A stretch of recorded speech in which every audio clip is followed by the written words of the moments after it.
আপনাদেরই বংশের আপনার এক ভাই তোয়া সিদ্দিকী হুজুর বলছেন যে নওশাদকে মমতা ব্যানার্জির কথা শুনতে হবে, নতুবা ওই ভাঙড়ে এই ফুরফুরারে কোনো পীরজাদা বংশের কাউকে তৃণমূল প্রার্থী করে দাঁড় করানোর সম্ভাবনা তিনি উস্কে দিলেন। আর মমতা ব্যানার্জির কথা কাউকে শুনতে হবে এই কারণে, ও যদি মমতা ব্যানার্জির কথা না শোনে তাহলে ওই পীর পরিবারের পুরো পীরজাদাকে ওর বিরুদ্ধে প্রার্থী দেবে, দিয়ে ওকে হারাবে। দেখুন, এটা হচ্ছে যে ভাঙড়ে নওশাদকে হারাবার জন্য যে কোনো একজনকে তুলবেন, এইটাই ওনার মাথায় খেলছে, এটাই উনি বলতে চাইছেন। তবে আশা করি আমার বংশের কোনো ছেলে ভাঙড়ে দাঁড়াবে না, কি বুঝলেন? হ্যাঁ, উনিও নিজেও পারবে না, যিনি বলছেন উনিও পারবে না, ওনার ক্ষমতা নেই। তো ফচকে কি আমার ভাইপো তো অল্প বয়স, কম, কি বুঝলেন না? বিধায়ক নওশাদ, পীরজাদা নওশাদ সাহেব, তিনি ভাঙড়ের বিধায়ক হয়ে আছেন। হ্যাঁ, তেনাকে হারাবার জন্যে আপনার অন্য পীরজাদাকে দাঁড় করিয়ে দেবেন, দেখেন চেষ্টা করে। আমি ইনশাল্লাহ বলি, ভবিষ্যৎ বাণী করে দিচ্ছি, ওখানে কেউ দাঁড়াবে না, কোনো পীরজাদা দাঁড়াবে না আমার বংশের। হ্যাঁ, উনি দাঁড়াতে পারেন, ওনাকে দাঁড়াতে বলুন, দেখি কেমন মায়ের দুধ খেয়েছে, কত বড় হিম্মত আছে। ক্ষমতা থেকে দাঁড়াও ভাইপের বিষয়ে, দাঁড়াবার ক্ষমতা আছে, কেতিয়ে পড়ে যাবে, পাশে উল্টে পড়ে যাবে। ওই ভাঙড়ের কোনো মানুষ তোমার মুখের দিকে চেয়ে দেখবে না, ঘৃণা করে তোমার। না, উনি কি এই যে বলছেন যে ফুরফুরা থেকে কাউকে দাঁড় করানো হবে, তাহলে উনি নিজের নাম করে না করে পরোক্ষভাবে উনি বলছেন যে আমি দাঁড়াতে পারি, এরকম? ওইটি বাস্তব তো, ওইটা তো মনের ভিতরের কথা বলছেন উনি। এটাকে বাংলার মানুষ বুঝতে পারছে না, ভালো মতন বোঝে, বুঝলেন না? উনি একদিকে উনি পীরজাদা, আর একদিকে তিনি তৃণমূল শাসক দলের হয়ে দাঁড়াবেন, তাহলে তিনি অ্যাডভান্টেজটা বেশি পাবে, হয়তো ভাঙড় থেকে জিতেও যেতে পারে, এরকম হতে পারে। আমার ভাইপোর কথা বলছেন না, তোয়া হুজুরের কথা বলছেন না। যখন উনি দাঁড়াবেন তখন তার পীর মানে হচ্ছে না, তখন তো অন্য লাইনে রাজনীতি লাইনে নেমে গেল। আমার ভাইপো তিনি রাজনীতি করে না বলছেন কেন? তিনি রাজনীতি করেন, মানব সেবা করেন, তার অধিকার আছে, দাঁড়াবার বলার অধিকার আছে, কি বুঝলেন? আল্লাহ রসুল করে গেছেন, সাহাবারা করে গেছেন, আমার বাপদাদারা করে গেছেন, কি বুঝলেন? রাজনীতি করে গেছেন, অতএব দাঁড়াতে পারে, কোনো অসুবিধা নেই। তোয়া হুজুর যদি দাঁড়ান তাহলে তৃণমূলের সমর্থন পাবে, সেই সঙ্গে সঙ্গে ক্যানিং পুরের বিধায়ক শওকত মোল্লাও তাকে সমর্থন করবেন।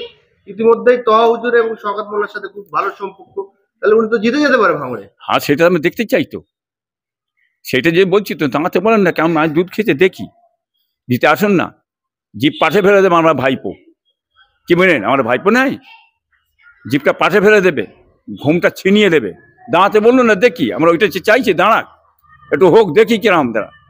কেমন ভাঙড়ের মানুষ ওনাকে মেনে নেয়, ভাঙড়ের মানুষ ওনাকে টেনে ফেলে দিয়েছি, কেউ নেবে না ওনাকে। আমি চ্যালেঞ্জ করছি, ইনশাল্লাহ, খোদা আল্লাহ শকর করে বলছি। ভাইপোরে প্রচার করতে যাবেন ভাঙড়ে?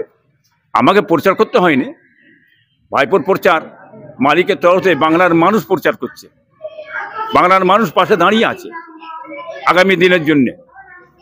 যখন শুরু হবে তখন বুঝতে পারবেন কত ধানে কত চাল, এই আগামীর ভোটে বুঝতে পারবেন। এইবারে একটা বিতর্ক দানা বাঁধছে যে নওশাদ সিদ্দিকী বলছেন যে আমার দাদা হুজুর, অর্থাৎ আমাদের সবার দাদা হুজুর, তিনি এক সময় তার নেতৃত্বে 44টা সিটে প্রতিদ্বন্দ্বিতা করেছিলেন, ভোটে দাঁড়িয়েছিলেন। আর আপনারই ভাই, তিনিও পীরজাদা তোয়া হুজুর বলছেন যেগুলো মিথ্যে কথা, দাদা হুজুর রাজনীতির দক্ষ ছিলেন কিন্তু কোনো সময় ভোটে দাঁড়ায়নি। কি বলবেন এই প্রসঙ্গে? একটা সমর্থন করে দিয়া বলা, কি বুঝলেন? এ তো রেকর্ড দেখিয়ে দিয়েছে, আমার ভাইপো সেসব রেকর্ড দেখিয়ে দিয়েছে, বুঝলেন না? ও পিছনে চেয়েছে, কিছু হবে না, বাংলার মানুষ জানে, কি বুঝলেন?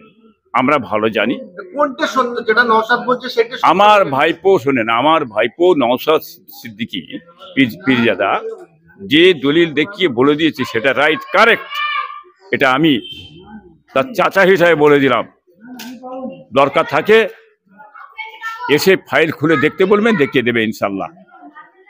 হ্যাঁ, আপনারা দেখেছেন, দেখিয়ে দিয়েওছে, কি বুঝলেন।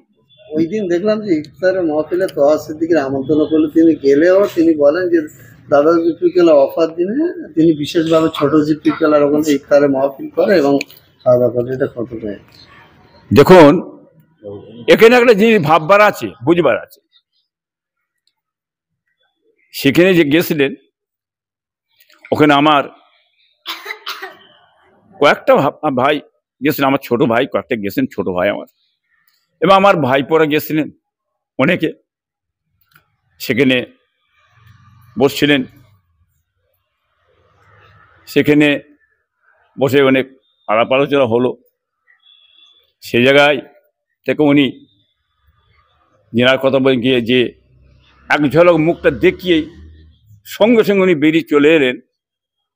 এসে ইফতার পার্টি এতে ইফতার মসজিদে ফুরফার পীর সাহেব দাদা হুজুর মেহতার ওপার দিবস, উনি এসে ইফতার মসজিদে বসে গেলেন। বসে উনি বলে ছবি তোলো, ছবি তোলো, ছবি তোলো, হু ছবি তুলে দেওয়া হলো। হঠাৎ কিন্তু বেরিয়েছে, এখানে এসে ছবি তোলা হচ্ছিল। হচ্ছে কারণ কি, ভিতরে একটা চক্রান্তনা আছে, সেটা বাংলার মানুষ বুঝতে পেরেছে। এর আগে উনি যে কাজ করেছেন, উনি তো মানে অনেক জায়গায় ইফতার করেছেন, তাতে মানে পার্টির টাকায়, কিছু অবৈধ টাকায় ইফতার তো করা যাবে না, রোজা খোলা যাবে না, তো অনেকে ন্যায় কথাটা বলেছেন। এবারে সেই দাঁতটা তোলার জন্য উনি সুপরিকল্পিত চট করে এখানে এসি উনি মিডিয়াকে বলছে আমাকে হারাম খাবার কথা বলেছিলেন। দেখুন দেখুন, হ্যাঁ, ওনারা আজকে বসে ওইখানে হারাম খেচ্ছে, খুবই তো চাচাচ্ছেন। এটা কি বাংলার মানুষ বুঝতে পারে না? তুমি এই চালটা চেলে ঘাড়ে চাপিয়ে ভালো ভালো মুখ্যমন্ত্রীর যে ইফতারি মেহফিল ছিল সেটাকে উনি বলছেন যে হারাম খাওয়া। উনি বলবেন কেন? আমার ভাই পড়ার আগে উনি যে সব জায়গায় সব মানে হারাম খাওয়া শিখিয়েছেন, তো উনি হারাম খাওয়াটা শিখিয়েছেন। এর আগে যে সব জায়গায় যে খেয়েছেন, তো উনি আগে খেয়ে তো হারাম খাওয়া শিখিয়েছে, কি মিনেন। আজকে আমার ভাই পরে এখানে বসেছে, উনি ওইটাকে বলতে ওরা হারাম খেয়ে দেখে আমাকে হারাম খাওয়া, এনে কি খেচ্ছেন, হ্যাঁ, বলে সেই দাঁতটা নিবার জন্যে, মানুষের কাছে ভালো হওয়ার জন্যে, কি মিনেন, এই জিনিসটা উনি তুলে হচ্ছে। কিন্তু বাংলার মানুষ ওনাকে চেনেন, উনিই তো শুরু করিয়েছেন। উনি তো অনেককে হোটেলওয়ালা, কেতামালা, কে বলেন, মাথায় টুপি বসিয়ে দিয়ে পীরজাদা সাজিয়ে দিয়ে খুব তো, হ্যাঁ, মহামান্য মুখ্যমন্ত্রী মহাশয়কে ধোঁকা মেরেছেন, কি বুঝলেন। এটা নতুন নাই। এখন ইনি বলতে চাইছেন এখানে বসে এনারা এখানে চা আলা এ আলা ও আলা বলে দিয়ে উনি সেটা ভালো শাস্তি চাইছেন। এখানে যেনারা গেছিলেন, যেনারা বক্তব্য দিয়েছেন, ওখানে আমার ভাইপোরা কেবলমাত্র ফুরফুরা শরীফের পীর সাহেবের আওলাদে মুজাদ্দিদ, এখানে অন্য কেউ বক্তব্য দেয় না। এবারে হ্যাঁ, এবার ইয়ং গ্রুপ এরা আমাদের ছেলে, কি বলেন, এদের জানার দরকার আছে।